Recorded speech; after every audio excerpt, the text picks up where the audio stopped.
Welcome everyone to Life ReImagined Pirke Avot. We are up to chapter chapter 5. We are in Mishnah 21. Now, if you are following in a regular Pirkei Avot book, you might get very confused. So I want to make sure that I head this off at the pass and explain to people who think that we actually went out of order, that there is actually two different versions of Pirkei Avot in chapter 5. In some Mishnayot, the Mishnah that we will do next week comes first, and in the Mishnayot that we're following, it's actually built this way around. So either way, it's the same Mishnayot. The question is just, if this Mishnah and the one that comes after it, do they precede or do they come after the following Mishnah, which gives the age ranges for the various things that a person is supposed to do. Okay, so let's get cracking. Ben Bagbag Omer, interesting name. The son of Bagbag. Yeah, there is a song. Ben Bagbag Omer. Right, you got it, right?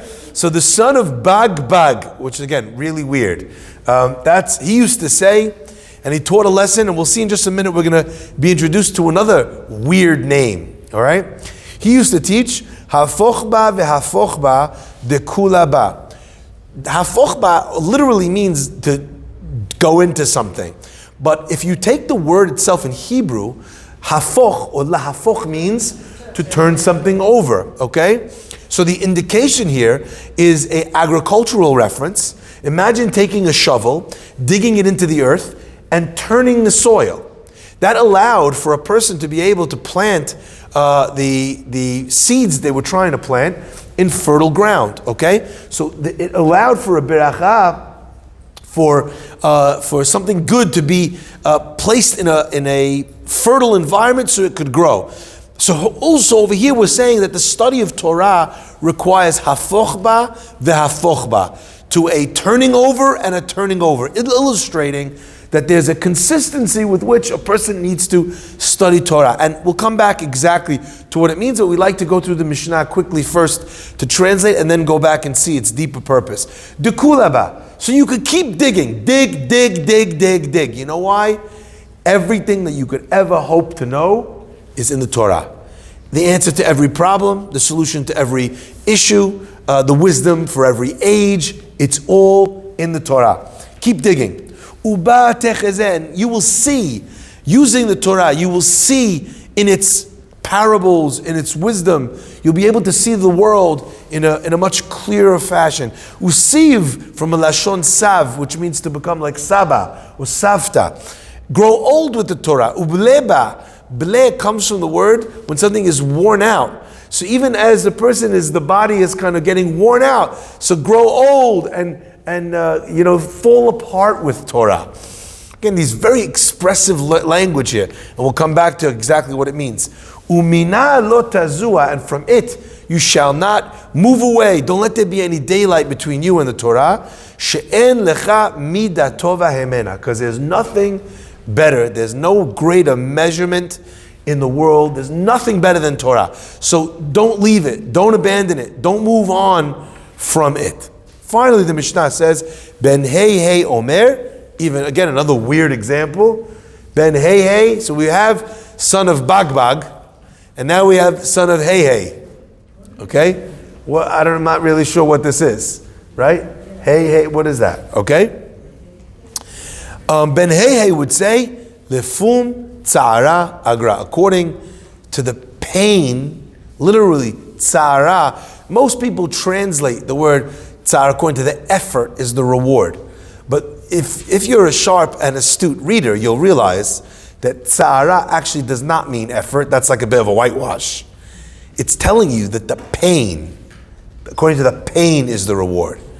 And it kind of makes you feel that either God or his religion is somewhat masochistic. It makes a purpose out of the pain. So what is happening here? What are we meant to be learning? Now that we've covered the Mishnah, I just want to go back and share that today's Mishnah and the depth and the profundity of the Mishnah is dedicated to Rabbi Farhi and the entire staff who make the class possible. Wishing you health, happiness, continued strength, wisdom, and prosperity. And in loving memory of Shalom Yitzchak ben David v'Yocheved, alav shalom, and Malkat Sarah, Bat Sarah, and Yaakov, aleh shalom, by Ronit Shlomo. I chose to do this in the middle because you have some people who fast forward the beginning. So now I wanted them to make sure that they got this. And because this Mishnah deals with, on both levels, both Ben Bagbag and Ben Heihei are dealing with, what are they actually both talking about? What are they both referring to? If you think about it, what's the common denominator between what both of these educators, both these teachers, both these rabbis are saying? One of them is telling you, like, stick with it. Hang in there. Grow old. Learn it again. Study it one more time. Take it from the top. That's what Ben Bagbag seems to be saying. And Ben Heihei, what is he saying? According to the pain is the reward. No pain, no gain. Good. What's the common denominator between the both of them? Sorry? Stick with something. Perseverance. It's a journey. There's a journey. Okay. On some level, I think what Ben Heihei is saying, when he talks about the pain, I don't necessarily think he means physical, raw pain. I don't think he means mental, emotional anguish. There's a pain in frustration. And oftentimes the greatest frustration that we face is not from something not working out. We can deal with things not working out. But it's very hard to deal with not being able to move on. From feeling a sense of being stuck in something. That's painful. Here I am, 10 years down the road, my marriage, my life, my family, my kids, my job, same place. I've tried all these different things, and I'm still where I was. I'm not where I want to be. On some level, there's a commonality here, a pain that's associated with having to repeat something, having to go through an experience again and again and again. You know, they attribute to Einstein a famous quote. Einstein, they say, used to say that to do something again and again, to do something the same way, and to expect different results was Einstein's definition of insanity. And perhaps, I think Einstein might have missed something. Because in a certain sense, it is impossible to do something the same way again and again and again. Now, in a controlled environment, remember Einstein was a theoretical physicist. In his world, you could do something the same way again and again. Because in the controlled experiment world, where you could manage all variables, where you could recreate an experiment without any external stimuli, it is possible to do something the same way again and again and again and again. But it's not possible with humans. When you try again with your husband or with your wife, even if you say the same words, it's not the same thing. The fact that it's a second try, by its own definition, means that it's different. So the same words said again, tried again, are the same words plus the willingness to try something again. So it's not the same. Tried it twice, again, not the same thing. If I've changed because of this, then it's not the same thing. So on a certain level, I always love pointing this out. What Ben Bagbag said is absolutely genius. You know, I'm going to ask you a simple, what seems like an obvious question. Hafoch ba ve'hafoch ba. When you were a farmer and you wanted to plant a seed, if you tried to plant a seed in the crusty earth's top, you can't shove it in, it can't be nurtured, it can't have access to the minerals that are sapped every time the rain comes and washes them away. So the wisdom was to get underneath the crust of the earth and to plant it in fertile ground.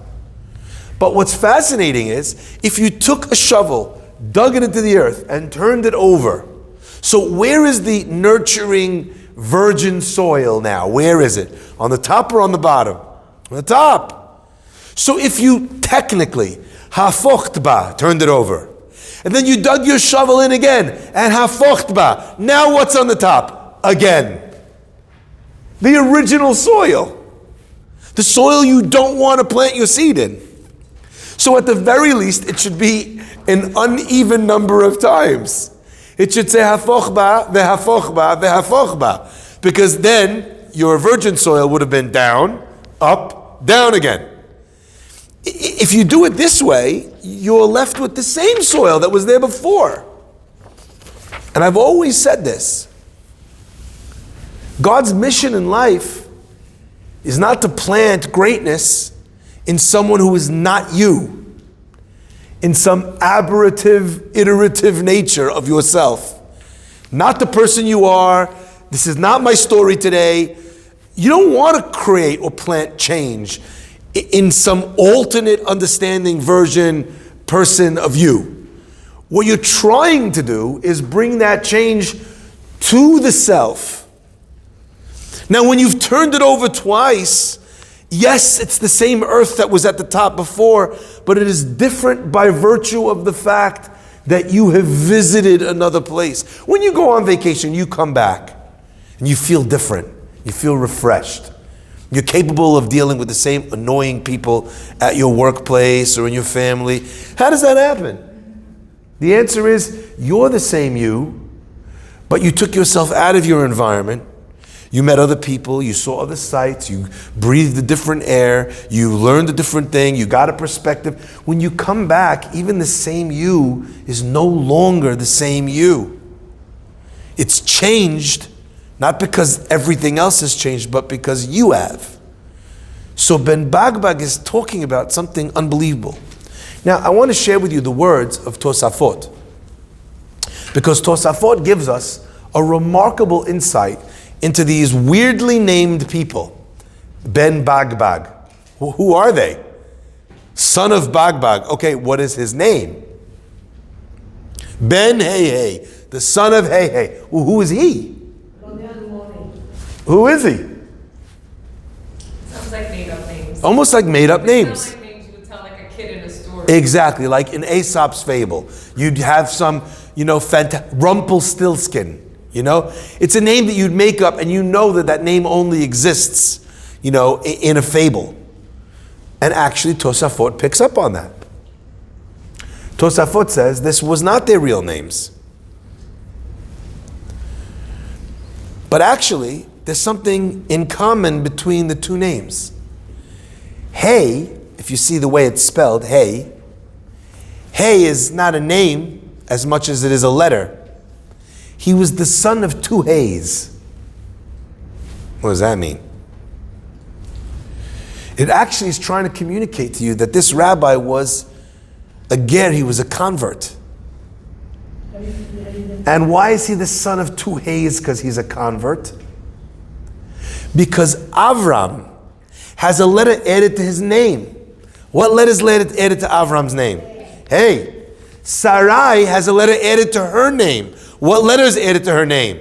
Hey. This young man, this rabbi who was a convert, he's the son of two Heys. Avraham and Sarah. They were the father and mother of all converts, Avraham and Sarah.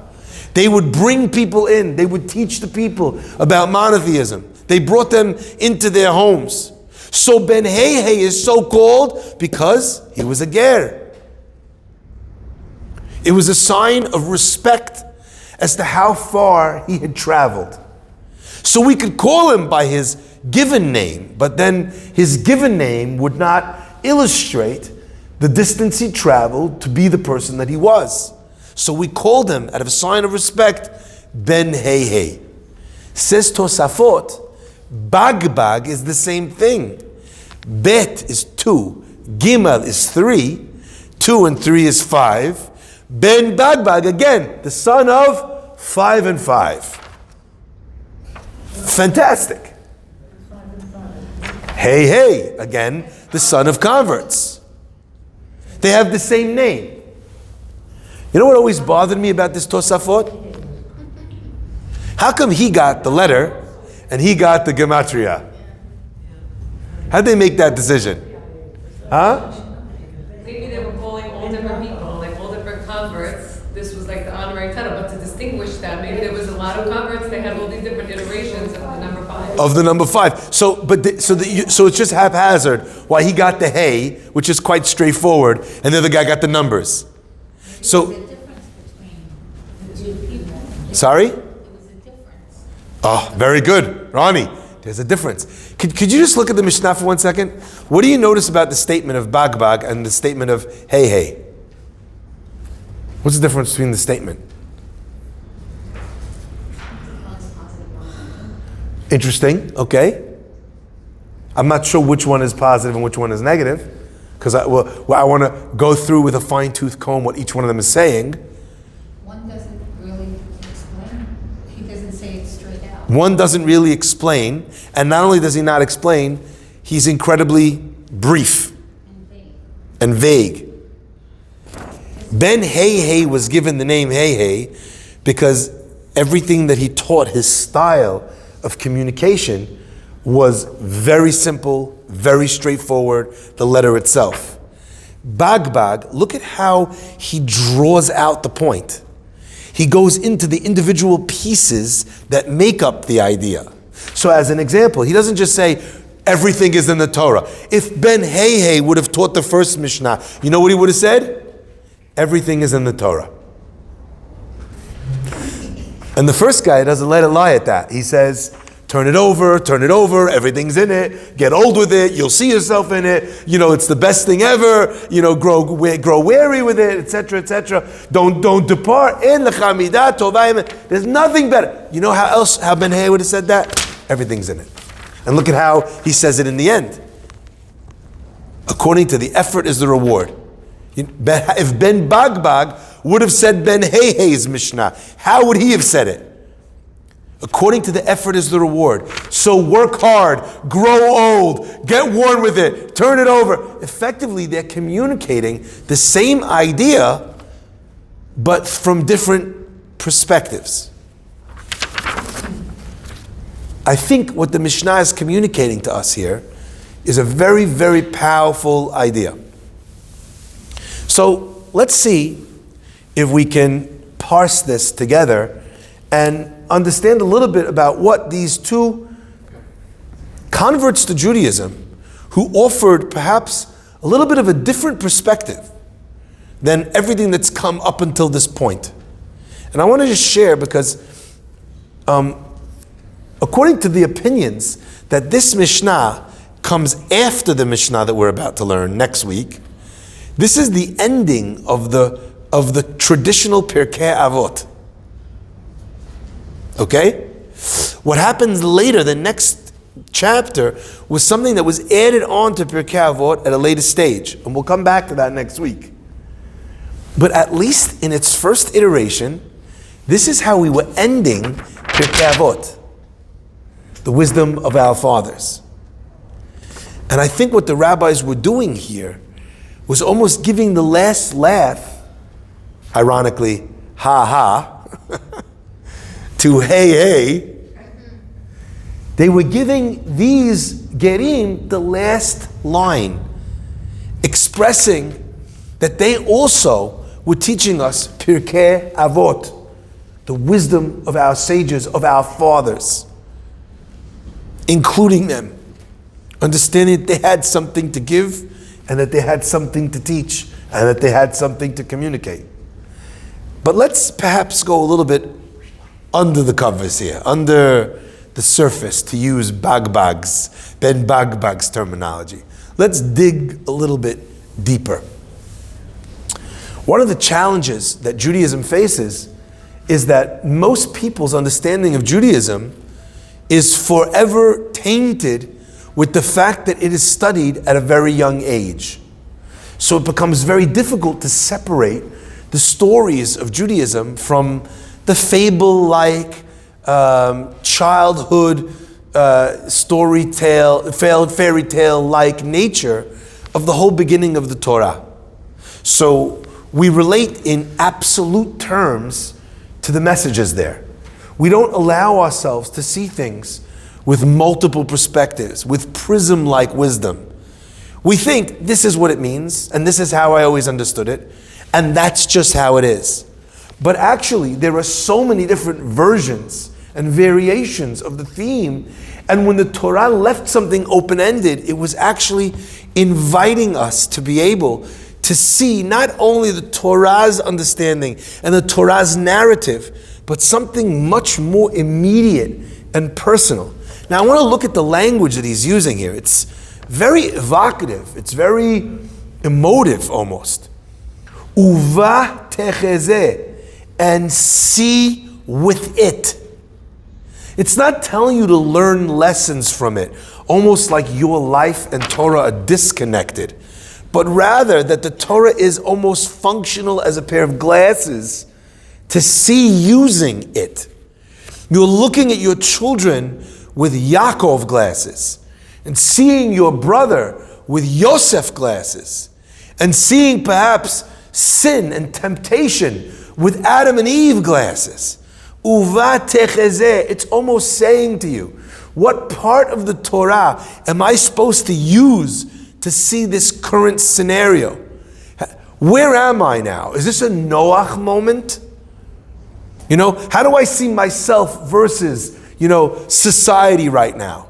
Is this a Noach moment where I know that I'm right and that everything is about to fall apart and they are just sitting here counting fool's gold and I know and I've got the secret, I've got the gold?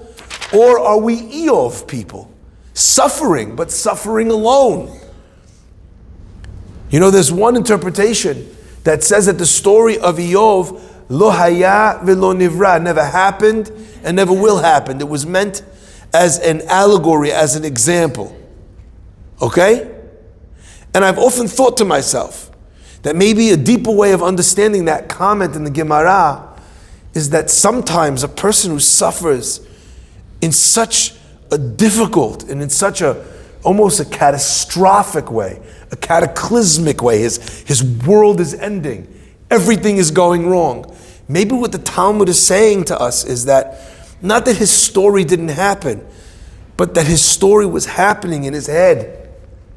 And this person who saw loss, I remember once someone was crying to me how everything in his life is, falling apart, and it's so bad, and it's so this, and he's lost his wife, and he's lost his children, and I just remember listening and saying, and I didn't know how to answer him respectfully. Can I tell you why I didn't know how to answer him respectfully? The man was almost 100 years old. He'd lost his wife, she was 95. I'm a widower. Yes, you're a widower at 95 years old. His son had died. How old was his son? I think he was 79 or something, 78 years old. But he made it like, how crazy is it for a father to bury their son? In his worldview, he'd almost disconnected himself from the reality that he was in. And I'm not saying it wasn't painful. God forbid, I would never say that. But how do you explain to a person that, but it's not, your child didn't die at the age of 20. Your child died as a grandfather. Sometimes, a person gets into a narrative in their head and they can't disconnect themselves from that narrative being their world. And maybe that's what the eyes of the Torah of the suffering of Eov, lo haya velo nivra, never happened and never would happen, maybe that's what we're supposed to be understanding here. Now,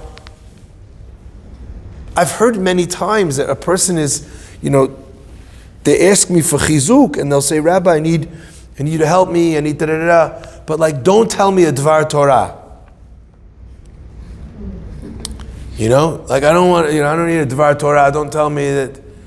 And I want to say again, I'm always trying to be very sensitive, because if someone's in pain and someone's hurting, but I want to say to them, if you don't want me to tell you Torah, I have nothing to say to you. I have nothing. I'm not trained as a psychologist or a psychiatrist. I'm not trained. I'm not a grief counselor. I can't help you with your trauma. You know why? Because everything that I can give you comes from here. It comes from Kol Haba. And if I've ever been helpful to anybody in my life, it's only because I've been taught from this Mishnah to try and see them through some of the wisdom, the timeless, the ancient wisdom, the depth of profundity that is the Torah that we were gifted. So what Ben Bagbag is communicating is something that I find so difficult. And I remember once someone was going through conversion in London, and they came to speak to me at the time, and they said, you know, Rabbi, the Bet Din is telling me I have to be all this so religious. Why can't I be as religious as my boyfriend and his family? They didn't really keep much. You know, why can't I be that kind of Jewish? And I explained to her, we went through the conversation, it was a good, positive conversation. And I actually said to her, I said, you know, I want you to just be aware of one thing. A lot of times people don't realize, and they start this process, by the end of the process, a lot of times you're incompatible. Just because you actually took it seriously, because you had to if you wanted to do it right, and they never took it seriously. And then at that stage, you're no longer with each other anymore. It's just so far apart. So a lot of the Bet Din actually in London, when they accept someone from conversion, if they actually are in a relationship in any way, shape, or form, they require the Jewish one to go through the same procedures, with all the same tests and education as the one who's doing the conversion.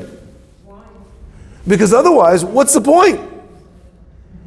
Could you imagine bringing someone to that level of connection and then actually sticking them with someone who's going to just drag them right back down? And you know what I often hear from people who've gone through this procedure, gone through the conversion, is they say, how are all these Jewish people who were born this way? How do they not respect it? How do they not take it seriously? Because they've bled for it. How do they take it for granted? When Moshe tells Yitro, join us, and you will be for us for eyes, he means this. You came later. God didn't take you out of Egypt. He didn't do all the good stuff with you. You weren't born into it. You came, you were ridiculed for this. You will be our eyes. So when the Mishnah over here is telling us, Ben Bagbag Omer, he's saying, you know, guys, don't take it for granted. Turn it over, and you think you got it. There's more there. I promise you. Take it from someone who it wasn't gifted to, who in a nice red box with a nice bow on the top. I had to work for this. And every time I learn it, I learn more. There's everything that you could ever possibly need. It's in here. And you know what? Everything that the world has to offer, I'm coming from there. Nothing matches this. Kula ba, everything's here. The challenge is, will you see with it? V'siv uvleba, will you grow old with it? Will you get worn out with it? Will you never leave it behind? And I want to take those three stages apart, but before that we have a question. Yes? I actually have a question about, I don't know, my brain made all these connections between, like, you were talking about, like, the eyes, and then, like, the hay, and, like, in Judaism, I don't know if it's just Sephardic culture, I don't know, but there is a connection between the number 5 and ayin, right? So I'm curious if there's, like, an actual connection, because my gematria is not very good. And, I was just curious if that's just a coincidence. So nothing's a coincidence, but I know what you mean, the chams and the eye. Just the idea of, like, an eye connecting to the number 5 and hay being the gematria of 5, and you're saying that Yitro was the eyes, like, the fresh eyes, you know, the converts come with the fresh eyes, like, that's really why they're not jaded like some other people. But yeah. So I just was wondering if there's a connection, but maybe there's not. And then I had, I'm sure that there is. I don't know necessarily I don't know myself whether that there's a combination in the hay and the eyes, but I do see where it is. You have all these. You said Yitro, and then about the converts, and this was just such a beautiful. It's beautiful to say, like, see with it. You're right. It's very poetic. It's very poetic, but again, I think the poetry comes from someone who, if you were born with it, you take it for granted because that's how you say it. By the way, it's not only conversion that brings this. A Baal Teshuvah is the same, even if he was born Jewish, but he's Jewish in name only, right? And then the time comes and he's exposed to it and it's just like knocks his head off and he's like, wow, this is amazing. Shabbat is amazing. This is so cool, and like you said, there isn't a jaded element to it. I don't know specifically the hay. I'm gonna research that for my own interest as well. I'm very curious about it. But there's many different explanations attached to this. And I read this amazing pshat from a sefer called Kiryat Chana, and he writes that from the very beginning, every person who is a convert they have their neshama is connected to Avraham and to Sarah Imenu. So they have that element of hay, of the five. And he brings an amazing connection. He says that when Yosef came down to Egypt, so he said to the people, all the people of Egypt, he was the person who was the new person in town. And what did he say to them? He said, Hey lachem zera. Here, take this seed. You take the seed and use it and go plant the city of Egypt. You literally uses the letters Hey and Aleph in the Torah. And it's interesting because he's using the language of Hey associated with the seed, which is the beginning of this, the turning over of the land, okay? Not only that, he says to the people that when they plant, what do they have to give to Paro? They have to give a fifth of the produce needs to come back to Paro in response to the hay. So again, we're finding this idea of five again and again and again illustrated here. And what he's saying is because that was what was gifted to Avraham. The five was gifted to Avraham, and we're going to go into it in just 1 second. Why was the five? Why was this gifted to Avraham? And why is this the legacy of anyone that comes after Avraham and is a student, is a child, if you will, of Avraham because they did their conversion? In fact, the halakha tells us that someone who was born a Jewish person can make the beracha, Elokeinu ve'Elokei Avotenu, God, our God and the God of our fathers. But how can someone who's done gerut, how can they say God and God of my fathers? They're not from the Jewish nation. Their fathers are not Avraham, Yitzchak, and Yaakov. And there's different explanations. But one of the explanations is, no, every person that ever does a gerut is a child of Avraham Avinu. Excellent. HaNefesh asher asu b'Charan. The souls that they had made in Haran. So if Avraham was given this hay, and by the way, what made Avraham be given the hay? He was Avram, which means a father of Aram in his neighborhood. But God saw what Avram was doing. He was bringing all these people from all different backgrounds to Judaism. So Avram gifted him on the basis of this. He gifted him the hay. So you see that the connection of the hay was built on Avraham's willingness to go out and to bring everyone closer to the concept of a monotheism, of a God that controls everything, etc., etc., etc. Now, Sarah, who was the mother, she brought the women close. She was given the same letter. But I want to bring out one last point, and this kind of associates everything that Ben Bagbag says and wraps it up together so beautifully. The pasuk says, "Ele toldot shamayim va'aretz." These are the unfolding, the saga, the story of heaven and earth, bihibare'am, in their creations. Says the Gemara, bihibare'am, what does that tell you? Behei bira'am. Bihibare'am is behei bira'am. That when God created the world, the heavens and the earth, He created the world using the letters Yud and Hey. Asks the Gemara, which did he use Yud for, and which did he use Hey for? Says the Gemara, Havi Omer, that he created this world with the letter Hey. And the upper worlds, the Shamayim, he created using the letter Yod.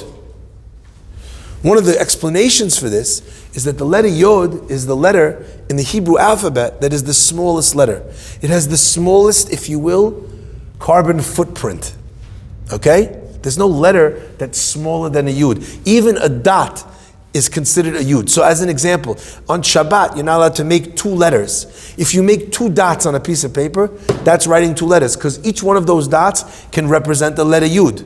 So when God is referring to the heavens, which are the least physical of our existence, of our universe, so those are represented by a letter that has the smallest physical attribute, the smallest physical footprint, the letter Yud. But this world was created Bihi Bara'am, with the Hey, with the letter Hey. Now, this to me is unbelievable. And let me explain why this is such a powerful concept in Hey with regards to Avraham. Avraham is also the letters of the word Bihi Bara'am, says the Zohar, is the letters Avraham. That Avraham, so to speak, he was what created heaven and earth. Whoa, what does that mean? Avraham didn't create heaven and earth. God created heaven and earth. But the point was that the existence of this world was made relevant, was justified, was dignified with purpose when Avraham came into the world. You could be the most righteous person in the world, but if your Judaism, if your spirituality is for yourself, then you are not representative of this world. Why? Because just as God himself did not need to create this world, he doesn't need it. He doesn't gain anything from it. It doesn't change his infinite nature. God only created this world out of a desire to give to others. So too Avraham, who was the pillar of chesed, of kindness, he represented, he mirrored God's willingness to build, to create, by being the attribute or fulfilling the attribute of chesed. And Avraham understood that the greatest kindness you could do with a being is to shatter their mortal nature and to give every soul an ability to connect with the infinite, to become, through that connection, immortal. You and I cannot be immortal. We live a certain amount of time, our bodies deteriorate, we go into the ground. But there is a way that we can exist forever. If an infinite being loves you, carries you in his heart, he can never forget.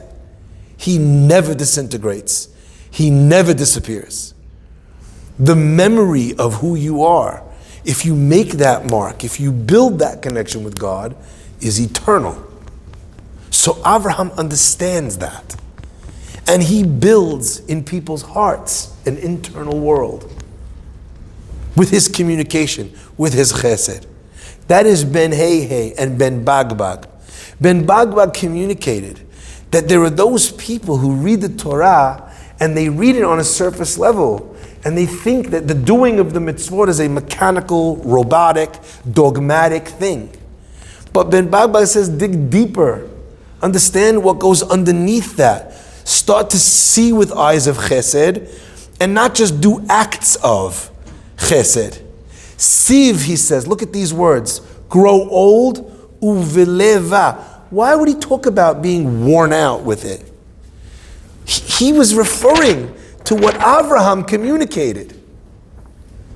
A person who has a spiritual center, who understands that their soul, their neshama is eternal, is not afraid of being worn out.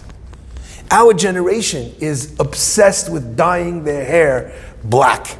You know, you need to show that you were youthful. Wishing away wrinkles. We hate old age because we are a physically obsessed generation. And by the way, I don't blame our generation for Botox and eye masks and God knows whatever those things are you put underneath your eyes. I don't blame it because in our world, which is physical, I don't blame it. I get it. We're obsessed with exercise. Everything needs, why? Because to quote someone, I'm a material girl in a material world. What is there except for this? What is there? So you know what? You need to stay young, fit, healthy looking as long as you can, because that can convince others and maybe even you that your day of expiration comes never closer instead of ever closer. But when a person is practicing this, you age with grace. You're not afraid. You are not afraid of death. Because death is a transition to another state of existence. You are proud that each wrinkle is a story. Each wrinkle is something, an experience. It's wisdom gained. It's wisdom to be passed on. It's a very different experience. Ben Bagbag is begging everyone around him. Beg. Similar as well. He's begging the people around him. I come from that world to this one.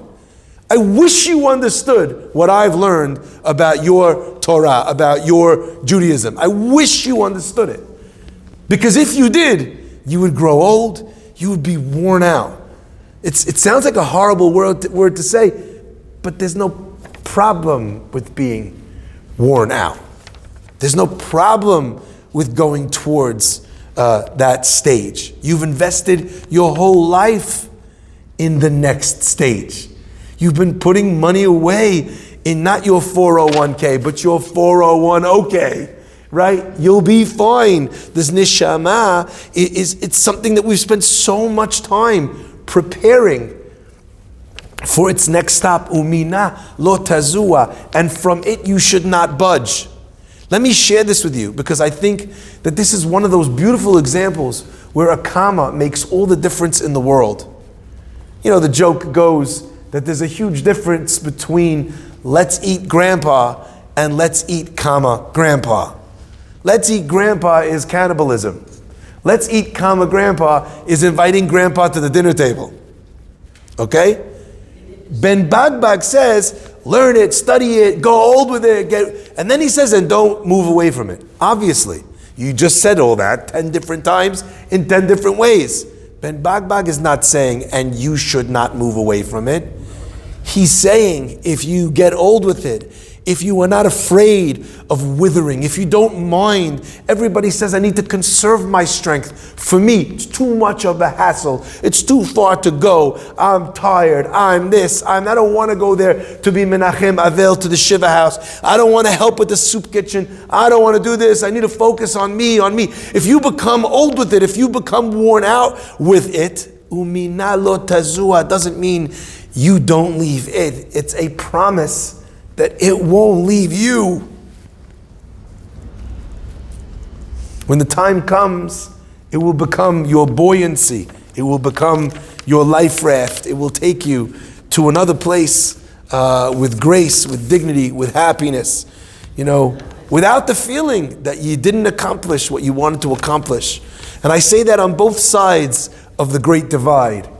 To pass with a smile on your face, knowing you've given it your best. Because in the physical realm, that never happens. You always feel like there was another car, and there was another trophy wife that you could have had, and another house, and another, and another, and another, and another, and another. But when you live life the other way, it's there with you. You feel everything is there. You know, the pasuk says, "Ki lo b'moto yikach hakol." You know, you established all this generational wealth. And then that moment comes, and what can you take with you? Nothing.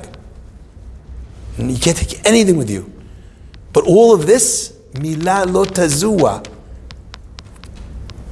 I remember I used to book these charity fairs when I would fly with my organization in London. And it wasn't always cheaper than the regular fares. You know why I would book with them, with British or with Virgin Airways, using our charity to fly to Israel when we were running the trips? Because they allowed you to have 3 pieces of luggage for free. Could you imagine? I flew with 8 people. We were allowed 24 suitcases. I mean, that's a drug mule's dream right there, by the way. Not that I ever transported anything illegal. 3 suitcases. I want you to think that at the end of a person's life, there's you get the luggage requirement or the luggage allowance of spirit. And you can't take nothing. And they're charging you if you have something in your pocket. Like, you know what I mean? Like your pocket is above the size that we allow, right?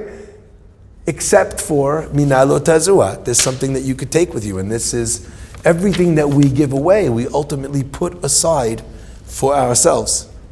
Our tzedakah is our 401k. Our chesed, our Torah, our Shabbat, our holidays, our kosher. That's Ben Bagbag. And Ben Bagbag says, his beautiful piece, it's so magnificent. En lecha mida tova hemena. There's nothing that is better than it. And I want to bring out one more piece before we finish with Ben Hey for today, because I need to actually run early today. The Pasuk tells us something really interesting. Because if you want to say Ben Bagbag, why don't you just say Ben Bag? That's 5. Ben Hey. How come we don't call him Ben Hey? That sounds like Ben Hur, right? Why don't we say Ben Hey? Ben Bag. Dating myself with that one, right? Okay? Why don't we say one? So one way of understanding it is Hey, Avraham and Sarah, the 2 Heys. Bag. But there's another way.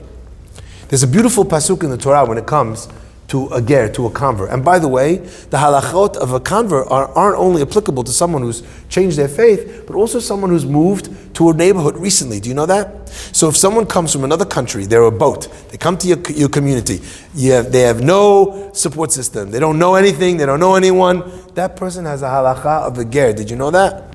You're not allowed to take advantage of him. You have to love him. You have to treat him with dignity and with respect. You're not allowed to remind him that he just came from Damascus or whatever. All these laws apply also to someone who has no support system. It's the vulnerability of a ger in both of those definitions that allows us to have this extra modicum of compassion for him. So the pasuk says, be careful. Do not aneh ta'aneh. Do not cause him pain. It uses a double language.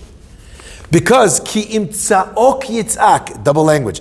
If he screams, he shall surely scream to me. And do you know what happens, God says? If you hurt a convert, he will scream. And you know what's going to happen? I'm going to listen. Shamoa eshma. Says the Kiryat Chana, he writes, how come we use the double language by the ger over there? The communication is, it seems easy to take advantage of this person. So, normally you have to tell people not to take advantage because, they don't got the family to back them up. They're not been here for 25 years like you. They don't have the seat in the shul, etc., etc. So it's harder for them. So what the pasuk is really saying is something so profound. It's saying, aneh ta'aneh, you think you're going to get away with it. Remember, if you heard him once, God says, and he screams once, I'm going to get you once. You heard him twice, he screams twice, I'm going to get you twice. Remember that song? I'm going to get you, right? That's what Hashem is saying.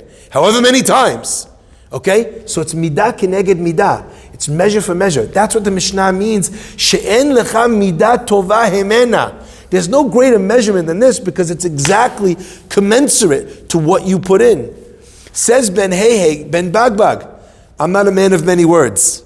I got the hey instead of the bag, okay? I'm not a man of many words, but you forgot one thing. You told them about all those other things, but you forgot to tell them there can be a lot of times when it is hard. When all this beautiful poetry, it's amazing, it's wonderful, it's cerebrally, ideologically, intellectually, it's magnificent. But practically, it's the worst. Just remember to tell them, Ben Bagbag, that all of this, and that's why they're called twice, because the Torah uses the language bager twice each time. Hey, bag, aneh ta'aneh, yitza'ok, yitz'ak, shamoa, eshma. Make sure you tell them that every time that they experience that pain and that difficulty, and they come back to it again, in Judaism you're rewarded for the effort and for the pain as well. So if it took you 2 times to try and you made it once, you don't get reward for once, you get reward for twice. Even if you didn't fulfill. even if you didn't make it, even if you didn't succeed. Remember to tell them that. Because what you're saying is beautiful, but ultimately, are they going to pull out too soon because of how difficult it is? Or will they recognize that every ounce of difficulty is itself measured and is itself rewarded? You know, there's a great line, and this is the final thing I'll say. The Talmud tells us on Pesachim page 50, it says that there was a certain rabbi who unfortunately fell unconscious, and his heart stopped beating, and for a brief moment before they brought him back, he died. He had a near-death experience, an after-death experience, depending on how you want to call it. And there's remarkable stories about these people, and incredibly similar stories as well. And Yosef says, he comes back, and his father says to him, what did you see when your soul left your body? And he said, my soul went up to the heavens, I traveled towards the light. And he says, Olam hafuch ra'iti. I saw a world which was upside down. Elyonim lemata v'tachtonim lemala. I saw that those that were down here, everyone thought they were the top. In the world of truth, they were the lowest. And then I saw the people that were the lowest, that got no respect in this world, that worked their tuchases off and never really was successful. And those guys in Shamayim, you don't know the reward, the honor, the holiness, the levels that they've achieved. Olam hafuch ra'iti. I saw an upside down world. And his father responds to him in the Gemara. You did not see an upside down world. Olam barur ra'ita. You saw a clear world. That is in actual fact how it is. You look at a person who's very religious and very knowledgeable, you're like, wow, that guy, he's the man. That woman, she knows everything, top. Yeah, but what did they expend? How much effort, how much pain did it cost them? They were born that way, not all that impressive. And in Shamayim, also not that impressive. You have someone else who grew up with nothing, had to learn the Aleph Bet at the age of 40, like Rabbi Akiva, whatever. And you know what, now they're only here. But the sweat, the blood, the tears that it took for them to get here in the upper world means that guy, born with it, is exactly the opposite. Fascinating. What does he call that world, the upside down world? Olam hafuch ra'iti, the sun. I saw an upside down world. What's the first words of Ben Bagbag? Hafoch ba, vehafoch ba. Turn your world upside down. Dekula ba, because everything is in it. Attempt to do things that you think you will fail at. Try hard even when it doesn't seem like you'll get there. Because what Einstein calls insanity, the Torah calls a magnificent effort. Baruch Adonai le'olam. Amen ve'amen.